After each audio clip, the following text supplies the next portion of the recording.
పూల కొట్టు గురించి మీనా ఏడుస్తూ చాలా బాధపడుతూ ఉంటుంది. దాంతో బాలు, హే మీనా, ఏంటిది? మనం ఏమన్నా లక్షల్లో పెట్టుబడి పెట్టామా? లక్షలు మింగినోడు బానే ఉన్నాడు. లక్షల్లో పార్లలు పెట్టి దివాళా తీసిన పార్లలమ్మ బానే ఉంది. నీకెందుకు అంత బాధగా ఉంది అని అడుగుతాడు బాలు. దాంతో మీనా చాలా ఎమోషనల్ అవుతూ కన్నీళ్లు తుడుచుకుంటూ, లేదండి, మీరు కష్టపడి సంపాదించిన డబ్బుతో నాకు ఆ షాప్ పెట్టించారు. ఈ ఇంట్లో నా గౌరవం కాపాడడానికి మీ భార్య తన కాళ్ల మీద తను నిలబడాలి అని ఎంతో మంచి ఉద్దేశంతో ఆ పూల కొట్టును పెట్టించారు. మీ కష్టమంతా వృధా అయిపోయింది.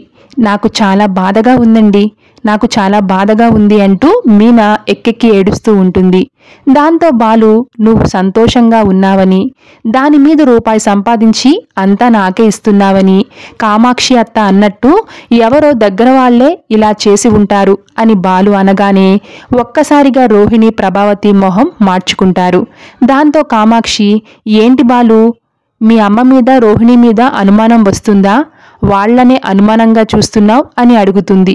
దానికి బాలు, వీళ్లకు అంత సీన్ లేదు అత్త అని అనగానే, మీనాక్షి అయినా ఇలా చేసింది ఎవరు అనేది మనిద్దరం కలిసి డిటెక్టివ్లా కనుక్కుందాం రా అని అంటుంది.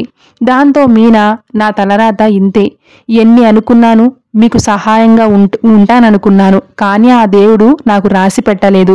అందుకే మీరు ఎన్ననుకున్నా, నేను ఎన్ననుకున్నా దేవుడు అనుకోవాలి కదా, ఎప్పటికీ నా బ్రతుకు ఇంతే అని మీనా బాధపడిపోతూ ఉంటుంటే ప్రభావతి, రోహిణీలు లోలోపల నవ్వుకుంటూ ఉంటారు. ఇక సత్యం, ఎవరు చేసినా ఏం చేసినా మంచి మనసున్న వాళ్ళకి ఆ దేవుడు అన్యాయం చేయడు అని అంటాడు. ఇక మీనా ఎమోషనల్గా ఏడుస్తూ ఉంటే కామాక్షి మీనాని ఓదారుస్తూ, ఏడవకు మీనా, నువ్వే ఇంతలా ఏడుస్తుంటే ఈ రోహిణి ఎంతలా ఏడవాలి? ఆ మనోజ్ గాడు ఏమన్నా సంపాదిస్తున్నాడా? పోయి పార్కులో పడుకుని పల్లీలు తిని సరిపోక గుడి ముందు కూర్చుని అడుక్కు తింటున్నాడు అని అనగానే ఒక్కసారిగా ప్రభావతి, రోహిణి షాక్ అవుతారు. ఎవరికి తెలియదనుకుంటున్నారు ఈ అత్తాకోడళ్ళు, వాడు అడుక్కోవడం మా చీటిపాటకొచ్చే అమ్మలక్కలంతా చూశారు అని అనగానే ప్రభావతి మొహం చిన్నబోతుంది. ఇక కామాక్షి మీనాతోటి, నీ మొగుడికి ఏం కర్మ, దర్జాగా కారు నడిపి సంపాదిస్తున్నాడు, ధైర్యంగా ఉండు, వాళ్ళు ఎవరో నేను కనిపెడతాను కదా అని మీనాకి ధైర్యం చెప్పి వెళ్ళొస్తాను అని కామాక్షి వెళ్ళిపోతుంది. ఇక రాత్రి భోజనం చేయకుండా మీనా మేడపైన కూర్చుని ఏడుస్తూ ఉంటుంది. దాంతో బాలు ప్లేట్లో భోజనం పెట్టుకుని మేడపైకి తీసుకువచ్చి, మీనా, తినకుండా ఎక్కడ కూర్చున్నావేంటి అని అడుగుతూ ఉంటాడు. దానికి మీనా, ఆకలిగా ఉందండి, కానీ తినాలని లేదు అని అనడంతో, ఏంటి పూలబండి పోయిందని, మొత్తం భవిష్యత్తే పాడైపోయిందని బాధపడుతున్నావా? లే అని అడుగుతాడు. షాప్ పోయినందుకు మీకు లేదా బాధ, నిజం చెప్పండి అని అడుగుతుంది బాధ. షాప్ పోయినందుకు లేదు నాకు బాధ, నువ్విలా బాధపడుతుంటే చూస్తుంటే నాకు చాలా బాధగా ఉంది అంటాడు బాలు.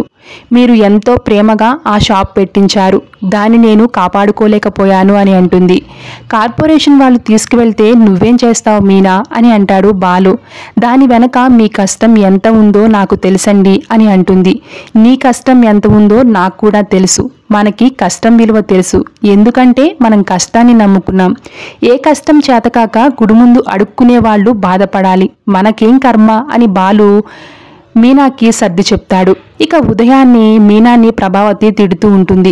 బారుడు పొద్దెక్కింది, చారుడు కాఫీ నీళ్లు ఇచ్చే దిక్కులేదు, నిన్నటి నుంచి అసలు ఏదైనా పని చేశావా, అంట్లన్నీ అలానే పడున్నాయి అని ప్రభావతి మీనాన్ని తిట్టిపోస్తూ ఉంటుంది.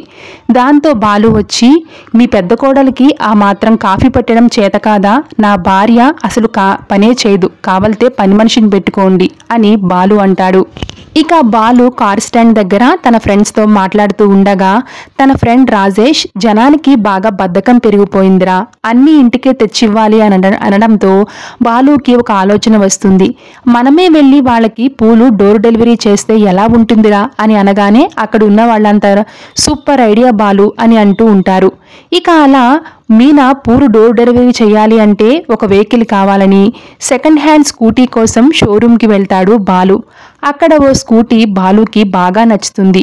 ఫస్ట్ కొంచెం డౌన్ పేమెంట్ కట్టేసి మిగతాది ఈఎంఐలో కట్టొచ్చా అని అడుగుతాడు బాలు ఆ షోరూమ్ ఓనర్ని. దాంతో అతను, అలా కట్టడం కుదరదండి, మొత్తం పేమెంట్ చేయాలి అని చెప్తాడు. దాంతో డబ్బుల విషయంలో బాలు ఆలోచనలో పడతాడు.